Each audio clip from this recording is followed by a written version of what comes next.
படத்தோட ஸ்டார்டிங் சீன்லேயே ஏதோ ஒரு புக்கை பற்றி சொல்கிறாங்க. இந்த புக்கு ரொம்ப ஆபத்தானது, யாரும் படிக்கக்கூடாது. ஆனால் இதை பற்றி எதுவுமே தெரியாத ஒரு ஃபாதரியார் ஒரு சின்ன பையனுக்கு இந்த புக்கை கிஃப்டாக கொடுத்ததா சொல்லி படத்தை ஆரம்பிக்கிறாங்க. படத்தோட ஸ்டார்டிங் சீன்லேயே நம்ம ஹீரோவை தான் காட்டுறாங்க. நம்ம ஹீரோ ஒரு போலீஸ்காரன். எந்த ஒரு கேஸ் எடுத்தாலும் அதை கம்பல்சரி முடிச்சே ஆகணும் அப்படிங்கிற ஒரு மென்டாலிட்டி உள்ளவன். ஆனால் லாஸ்ட்டாக எடுத்த கேஸில் என்ன பிரச்சனைன்னு தெரில, அந்த கேஸை இவனால் முடிக்க முடியல. அது மட்டும் இல்லாமல் நம்ம ஹீரோவுக்கு கையில் லைட்டாக அடிபட்டுருது. அதனால லீவ் போட்டு வீட்டில் இருக்கான். அப்போ நம்ம ஹீரோவோட காலேஜில் படித்த ஒரு ஃப்ரெண்டு கால் பண்ணுறான். நம்ம ஹீரோ லாஸ்ட்டாக முடிக்க முடியாமல் விட்டு அந்த கேஸை பற்றி சொல்கிறான். அந்த கேஸில் உனக்கு ஒரு பிரேக் த்ரூ வேணும்னா நம்ம 2 பேரும் மீட் பண்ணி பேசினா சரியாக இருக்கும் அப்படின்னு சொல்லி அவன் சொல்கிறான். சரி வீட்டுக்கு வாடா பேசிக்கலாம் அப்படின்னு சொல்லிட்டு ஃபோனை வச்சிடறான். இந்த பக்கம் சம்மந்தமே இல்லாமல் ஒரு ஆந்த உருவம் போட்ட ஒரு கார் வந்து நிற்கிது. அதுலேருந்து இறங்கி வர ஒருத்தன் பக்கத்தில் இருக்க ஒரு பார்க்குள்ளே போய் தன்னைத்தானே கத்தியால் குத்தி இறந்து போகிறான். இந்த பக்கம் நம்ம ஹீரோ வீட்டுக்கு வர அவன் ஃப்ரெண்டோ நம்ம ஹீரோவை பார்த்து விசாரிக்க ஆரம்பிக்கிறான். எப்படிடா அடிபட்டுச்சு? அது ஒன்றும் இல்லைடா, ஒரு சின்ன ராபரி கேஸு, சுட்டுட்டு தப்பிச்சு ஓடிட்டானுங்க. அந்த வெள்ள ஒரு கார் போச்சு, அதில் ஏறி நான் ஹாஸ்பிட்டல் வந்துட்டேன். கொஞ்ச நாள் கழிச்சு அவங்களையும் பிடிச்சாச்சுடா. சரி நீ இந்த கேஸை பற்றி ஏதோ என்கிட்ட சொல்லணும்னு சொன்னீங்களே, சொல்லுடா. நான் அதை பற்றி உங்ககிட்ட அப்புறமா சொல்கிறேன், ஃபர்ஸ்ட் இந்த கேஸை பற்றி நீ என்கிட்ட ஃபுல்லாக சொல்கிறா அப்படின்னு சொல்லி அவன் ஃப்ரெண்டுக்கார கேட்க அப்போ தான் ஒரு ஃப்ளாஷ்பேக் வருது. பார்க்கில் ஒருத்தன் தன்னைத்தானே கத்தியால் குத்தி இறந்து போயிருப்பானே, அதே மாதிரி 2 கேஸ் ரிஜிஸ்டர் ஆயிருக்கு. இதனால அந்த கேஸ் நம்ம ஹீரோ கிட்ட வருது. நம்ம ஹீரோ அடிபட்டு இருந்தாலும் ஆஃப் டியூட்டியில் அந்த கேஸை பற்றி விசாரிக்க ஆரம்பிக்கிறான். டிபார்ட்மெண்ட்லேருந்து நம்ம ஹீரோக்கு ஹெல்ப் பண்ணுறதுக்காக ஒரு போலீஸ் கான்ஸ்டபிளை கொடுத்துருக்காங்க. அவனையும் கூப்பிட்டு இதுக்கு முன்னாடி இதே மாதிரி கொலை நடந்த இடத்துக்கு போய் விசாரிக்க ஆரம்பிக்கிறார் நம்ம ஹீரோ. நம்ம ஹீரோ அங்கே போய் விசாரிக்கும் போது அவருக்கு சில விஷயம் தெரிய வருது. சாகிறதுக்கு முன்னாடி அவங்க 3 பேர் ரொம்ப கோபமாக இருந்தாங்களாம். அது மட்டும் இல்லாமல் அவங்களுக்கு கருப்பு கலரே சுத்தமாக பிடிக்கல அப்படின்ற மாதிரி அவங்க வீட்டில் இருக்கவங்களாம் சொல்கிறாங்க. பார்க்கில் இறந்து போனவனை இறக்கி விட வந்ததே காரு, அதை பற்றி நம்ம ஹீரோ விசாரிக்க போகும்போது நம்ம ஹீரோக்கு சின்னதாக ஒரு ஃப்ளாஷ்பேக் ஞாபகம் வருது. அதாவது நம்ம ஹீரோக்கு குழந்தை இல்லை. ஸோ அதை பற்றி யோசிச்சு பார்க்குறாரு. இந்த பக்கம் அந்த போலீஸ் கான்ஸ்டபிளும் அவன் ஒய்ஃபுக்கு வளகாப்புன்னு சொல்லி நம்ம ஹீரோவை கூப்பிடுறான். நம்ம ஹீரோவும் போகிறாரு. அப்போ தான் அவரோட ஃபர்ஸ்ட் குழந்தையை பற்றி நினச்சி பார்க்குறாரு. ஆக்சுவலி நம்ம ஹீரோக்கு ஃபர்ஸ்ட் ஒரு குழந்தை பிறந்திருக்கும். ஆனால் அது பிறந்த உடனே இறந்து போயிடும். அதெல்லாம் நம்ம ஹீரோவோட ஃப்ளாஷ்பேக்கில் வந்து போகுது. நம்ம ஹீரோ இந்த கேஸை பற்றியே விடாமல் யோசிச்சுட்டு இருக்கான். அப்போ தான் அவனுக்கு மைண்டில் சில விஷயம் வந்து போகுது. கொலையான 3 பேர் வீட்லேயும் கிடைச்ச எவிடன்ஸை வச்சு நம்ம ஹீரோ செக் பண்ணி பார்க்கும்போது அவனுக்கு ஒரு இன்ட்டு கிடைக்குது. அதாவது செஸ் போர்டு, அதுதான் அந்த இன்ட்டு. உடனே இறந்து போன அந்த 3 பேர் வீட்டுக்கும் நம்ம ஹீரோ ஃபோன் பண்ணி விசாரிக்க ஆரம்பிக்கிறான். அப்போ தான் நம்ம ஹீரோக்கு ஒரு ஷாக்கு. அவங்க 3 பேருமே செஸ் போர்ட் பிளேயர் அப்படின்னு சொல்லி அவங்க வீட்டில் இருக்கவங்களாம் சொல்கிறாங்க. அந்த இடத்துல தான் நம்ம ஹீரோ ஸ்டக் ஆகி நிற்கிறான். இவ்வளோ தாண்டா இந்த கேஸில் நடந்துச்சு, இதுக்கப்புறம் கொஞ்சம் கூட இந்த கேஸ் நகரவே மாட்டேங்குது அப்படின்னு சொல்லிட்டு ஒட்டுமொத்த ஃப்ளாஷ்பேக்கையும் ஹீரோ அவன் ஃப்ரெண்டுக்கிட்ட சொல்லி முடிக்கிறான். சரிடா, இந்த கேஸை பற்றி ஏதோ ஒரு இன்ட்டு சொல்கிறேன்னு சொன்னீங்க, சொல்கிறா அப்படின்னு சொல்லிட்டு நம்ம ஹீரோ அவன் ஃப்ரெண்டை பார்த்து கேட்க இந்த கேஸ் ஆல்மோஸ்ட் முடிஞ்சிருச்சுடா அப்படின்னு சொல்லிட்டு அவன் ஒரு ஃப்ளாஷ்பேக் சொல்ல ஆரம்பிக்கிறான். அதாவது அந்த ஊர்லேயே ஒரு பெரிய பணக்காரர், அவர் பேர் ஜேம்ஸ். அவருக்கு 2 பசங்க. முதல் பையன் பேர் மார்ட்டின், 2வது பையன் பேர் பிரெட்டோ. இதில் அந்த முதல் பையன் மார்ட்டின் ஆளே கொஞ்சம் வித்தியாசமானவன். அவனுக்கு பிடிச்ச 2 விஷயம், ஒன்று கருப்பு கலரு, இன்னொன்று ஆந்தை. அப்படிப்பட்ட அந்த மார்ட்டினுக்கு 3வது இப்போ ஒரு விஷயம் பிடிக்க ஆரம்பிக்குது. அதுதான் அந்த செஸ் கேம். அந்த கேமில் விடாமல் ஜெயிக்கிறது அவனுக்கு ஒரு போதை மாதிரி. இப்படிப்பட்ட மார்ட்டின் ஒரு நாள் அவன் தம்பி கூட செஸ் கேம் விளாட்றான். ஆனால் அந்த கேமோட முடிவில் ஜெயிக்கிறது அந்த மார்ட்டினோட தம்பி. ஆனால் அந்த மார்ட்டினும் சொந்த தம்பின்னு கூட பார்க்காம கட்டையால் அடித்து அவனை கொலை பண்ணிடுறான். ஆனால் அவங்க அப்பாவோ இவன் ஜெயிலுக்கு போகக்கூடாது அப்படிங்கிறதுக்காக இந்த கொலையை அப்படியே மறைச்சிட்றாரு. இவனை எப்படியாவது சரி பண்ணணும்னு நினைக்கிறவங்க அப்பாவோ ஊரில் இருக்க ஏகப்பட்ட செஸ் பிளேயர்ஸை கூப்பிட்டு இவனுக்கு எதிராக விளையாட வைக்கிறாரு. ஆனால் இவன் அந்த கேம் எல்லாத்துலேயுமே தோற்று போகிறான். இதனால கோவத்தோட உச்சிக்கே போகிற மார்ட்டின் எல்லாத்துக்கிட்டையும் சைக்கோ மாதிரி நடந்துக்கிறான். இப்படிப்பட்ட சூழ்நிலையில் அவன் பர்த்டேக்கு வர ஒரு கிஃப்ட்டை பிரித்து பார்க்குறான். அதில் செஸ்ஸுன்னு போட்டு ஒரு புக் இருக்குது. அதை எடுத்து படித்து பார்க்க ஆரம்பிக்கிறான். அதில் 8ஆம் நூற்றாண்டில் ஜப்பானில் வாழ்ந்த ஒரு அரசர் அவங்க நாட்டுக்கு யார் யார் துரோகம் பண்ணுறாங்களோ அவங்க எல்லாமே தன்னைத்தானே குத்தியால் குத்தி இறந்து போகணும்னு சொல்லி ஒரு தண்டனை கொடுத்துருக்காரு. அந்த அரசர் செஸ்ஸிலே ஒரு பெரிய பிளேயர்.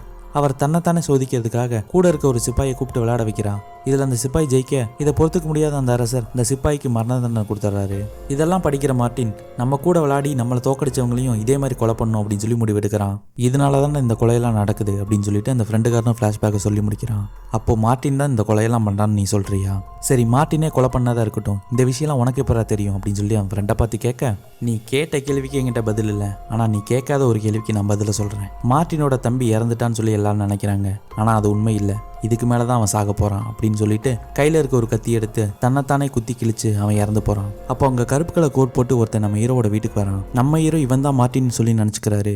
ஆனால் அங்கே வந்தவனும் இன்னும் கொஞ்சம் காலத்தில் உனக்கு ஒரு குழு கிடைக்கும் அப்படின்னு சொல்லிட்டு கத்தி எடுத்து தன்னைத்தானே கத்தியால் கிழிச்சிட்டு இறந்து போகிறான். ஒரே நாள் 2 சூசைட், அதுவும் நம்ம ஹீரோ வீட்டில் நடந்திருக்கனால அந்த எஸ்பியோ நம்ம ஹீரோ விட்டு கிளின்னு இழுக்கிறாரு.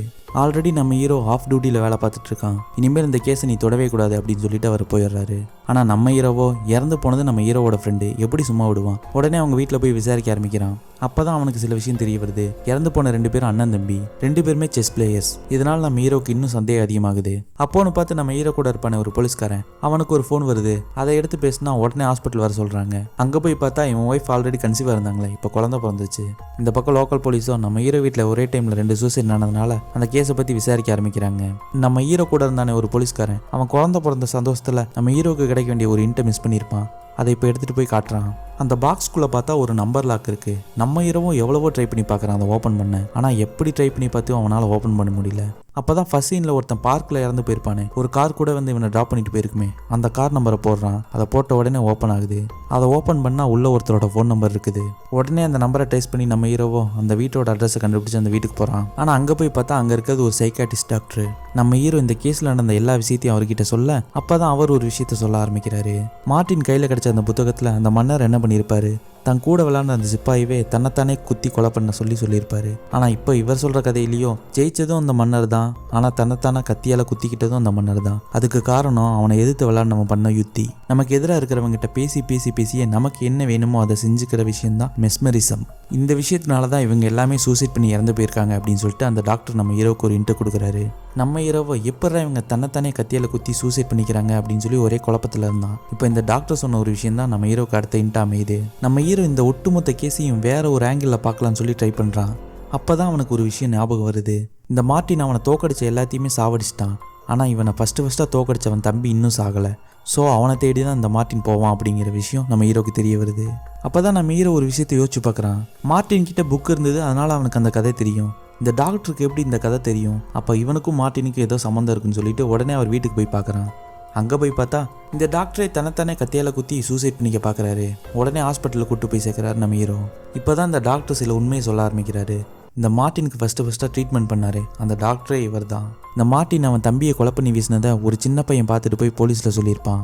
அந்த சின்ன பையன் பேர் அகிலன். இந்த பேரை நல்லா நோட் பண்ணிக்கோங்க. இவன் தம்பியோட பாடி கிடைக்காதனாலையும் இவங்க அப்பா ஊர்லேயே கொஞ்சம் பெரிய ஆளுங்கனாலையும் அந்த போலீஸ்காரங்க கண்டு காணாமல் விட்டுருப்பாங்க. அதுக்கப்புறம் தான் மார்ட்டினோட அப்பா இவனுக்கு ட்ரீட்மெண்ட் பண்ண ஆரம்பிச்சிருப்பாரு.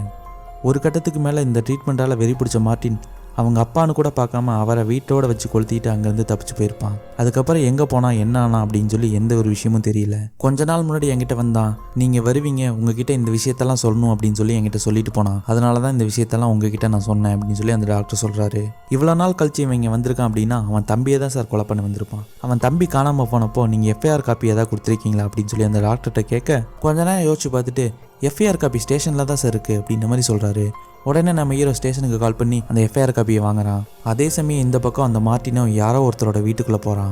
நம்ம ஹீரோவோ எப்படியோ கண்டுபிடிச்சி அந்த எஃப்ஐஆர் காப்பியை ஓப்பன் பண்ணி பார்த்தா அப்போ தான் நம்ம ஹீரோக்கு ஒரு பெரிய ஷாக்கு.